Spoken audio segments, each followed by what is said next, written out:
Hey guys, welcome to the Liberal Hive Mind, a channel solely focused on exposing the abundant hypocrisy of the left. I've never seen such copium in my entire life. Yesterday we covered the clip where even MSNBC stated clearly that Nathan Wade's testimony was horrible for Fani Willis, that it's likely she would be disqualified from the case. It's so legalistic centric and yet so important and fascinating. Right. Don't let the legalese fool you. This is epic. This is monumental.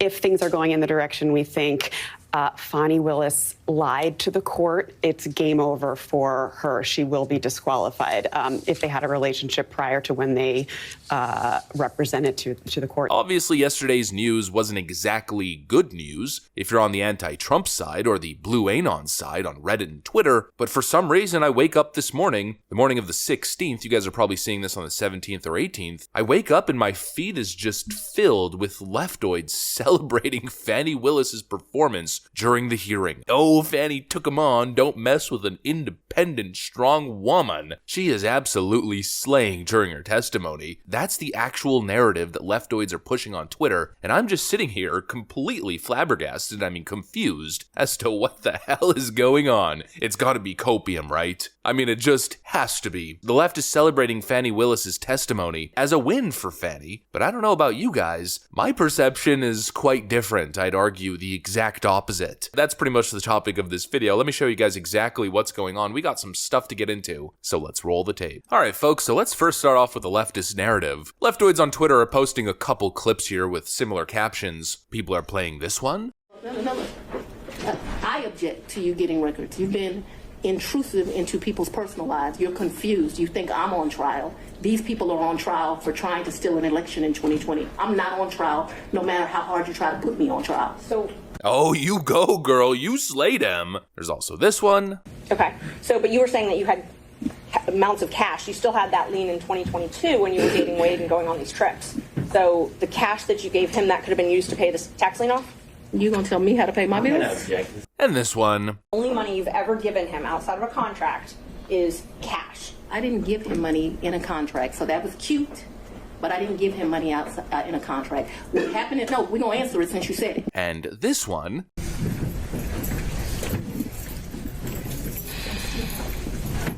And so basically here's the thing. Fani Willis showed up to court with a real big attitude, acting frustrated with the whole process, frankly mocking the process and mocking the opposition, and the left is pretending as if, well, that pretty much ends it. You know, legal matters aside, actual content and context, who cares? Fani Willis told them all to go F themselves, and so Fani Willis takes the big W. Yeah, that's not a defense. I think I've said this many times before, and I think leftoids need to understand, getting sassy and defensive isn't an argument, and it certainly isn't a defense. You know, I think Fani Willis probably shot herself in the foot here. Sure, there's a very partisan side that views her behavior on the stand as justifiable, but I think the majority of people watching were, frankly, maybe it's a harsh word, but disgusted with her behavior. She was arrogant, rude, she embarrassed herself on multiple occasions when referencing places that she had traveled with Nathan J. Wade. She didn't even know what continent the places she had visited with him were a part of. You also said that he was a world traveler and had been on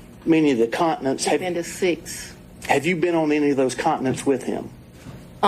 Besides this one? Where's Belize? What continent is that? I'm not being funny. I don't know. Let's say, with the exception of Belize with him. I've been to the Bahamas with him. I've been with Aruba with him. Don't embarrass me. I'm not sure what continents those are on.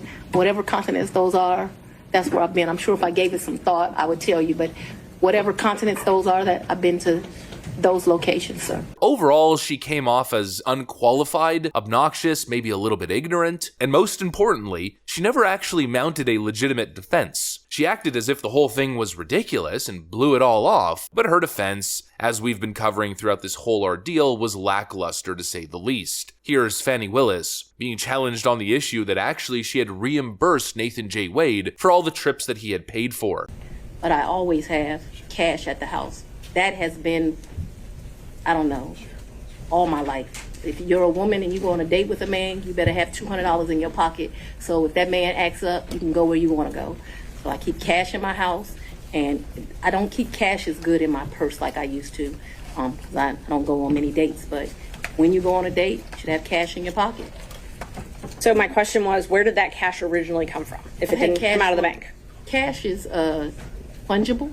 I've had cash for years in my house. So for me to tell you the source of when it comes from, when you go to Publix and you buy something, you get $50, you throw it in there. It's been my whole life. When I took out a large amount of money on my first campaign, I kept some of the cash of that. Like, to tell you I just have cash in my house, I don't have as much today as I would normally have, but I'm building back up now. So you just put money in. It's a very good practice. I would advise it to all women. So you can't identify when you came into this cash or where the cash came from? I didn't say I couldn't identify it. No, nobody gives me anything. I am sure that the source of the money is always the work, sweat, and tears of me. What you asked me for is, when did the money go in there? What I am trying to tell you is, so I got divorced in 2005 from my husband. No, it's important. You said, where did the money come from? And I need to tell you where the money came from. And so for many, many years, I have kept money in my house. That money in my worst days has probably only been $500 or $1,000. At my best days, I probably had $15,000 in my house at cash. At all times, there's going to be cash in my house or wherever I'm laying my head. The money that you paid Mr. Wade, the cash, in October of 2022, you do not know where that money came from? I do know where it came from. It came from my sweat and tears. Do you know which job it came from? Did it come from Fulton County or did it come from a private job? It came from, what are you talking about? So it could have come from a private job, because before I was DA, I was in private practice. So I earned money during that time period that's probably in there. It could have. Basically the exact same thing that I've been saying for the last month or so. Anytime Fani Willis or her lover boy, Nathan J. Wade, attempt to mount a defense, it sounds preposterous. It sounds like a guilty person attempting to come up with a story, frankly lying, somebody scrambling to defend themselves, or rather somebody willing to scramble the truth in an effort to defend themselves. You know, that little 2-minute interaction with little Fanny isn't exactly convincing. Well, you know, I keep cash. I keep bundles and bundles of cash. It's hard to say where that cash comes from, but you know, I keep it. You know, unless you're a drug dealer, if you pull money out of your bank account, there should be a log for it, right? I'd like to see these cash withdrawals. Fani Willis's father also testified in defense of his daughter that he brought her up and taught her to keep 6 months of cash on hand inside the house at all times because of, I don't know, racism or something. When your daughter moved or left the house that she owned, did she say anything to you about having a large savings of cash? Oh, no, no. See, maybe, excuse me, and Your Honor, I'm not trying to be racist, okay?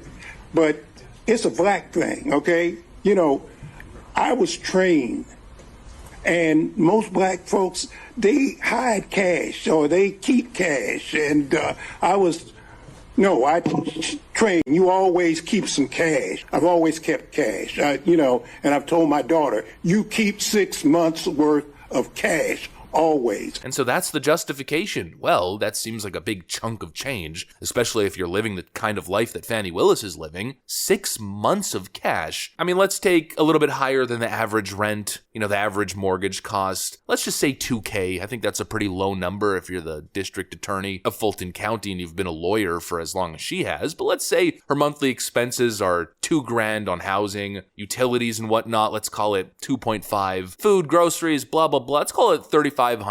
I think that's probably a low estimate for her expenses. You mean to tell me that Fani Willis is keeping 6 months of cash, equivalent to, what is that, a little bit over $20,000 to cover those costs? And she has no accounting of that money? Look, I'm not her accountant and I'm not Fani Willis, but I know the way that I do things. If I pull cash from one of my companies, I immediately indicate that as salary. That goes into my accounting ledger. I'd like to see her come up with these cash withdrawals to show us that it's all accounted for. Now, of course, Fani could possibly produce some sort of bank account statement where it shows ATM withdrawals over the years, but again, not exactly a stellar defense. It's seemingly a strategy to simply muddy the waters, because that's kind of the thing with cash. You can't exactly track it. Nobody can prove whether or not this claim is true. Of course, that creates plausible deniability that maybe she did actually reimburse Nathan Wade, but the opposite is true as well. Maybe it's just a lie. I'm leaning towards it's probably BS. And even if it isn't BS, it still doesn't clear her of the misconduct and possible misuse of funds. And that is that. She can say that she reimbursed him all she wants. She has no evidence of that. She's simply saying it. We can't just take her word with absolutely no evidence, with no bank statements, with no transaction proof. The cash just came out of nowhere because, you know, it's kind of just like a cultural thing because of racism. I mean, what an absolute farce. There's absolutely nothing believable about her story. Her sassy attitude, I don't think, helped her at all, even though leftist Twitter is coping by implying the opposite. The facts in this case remain the same. She violated her own standards, she violated the state standards, and she corrupted her own case. Period. No amount of I'm a strong woman taking the stand and clapping back against the patriarchy will change the baseline facts here. Fani Willis is done, just as MSNBC declared. Oh, and you probably didn't catch this earlier, but she also said this. Whole life, when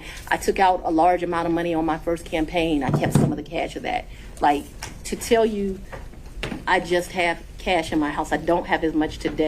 That was part of the 2-minute video that I played earlier. Fani Willis, interestingly enough, said that she kept money from her campaigns. So is that where the cash came from? If that's the case, well, I think Fani Willis has got some more problems likely to arise here. Maybe Alvin Bragg, in his attempt to essentially take on the FEC's job, should be looking into Fani Willis campaign violations rather than looking into Donald Trump over something the FEC claimed wasn't illegal in the first place. Fani's in trouble. In other words, nothing has changed. And that's pretty much today's update. Anyways, that's what I got for you guys. Hopefully you enjoyed this video. If you did, make sure to leave a like and possibly subscribe. Thanks for watching, and I'll see you on the next one.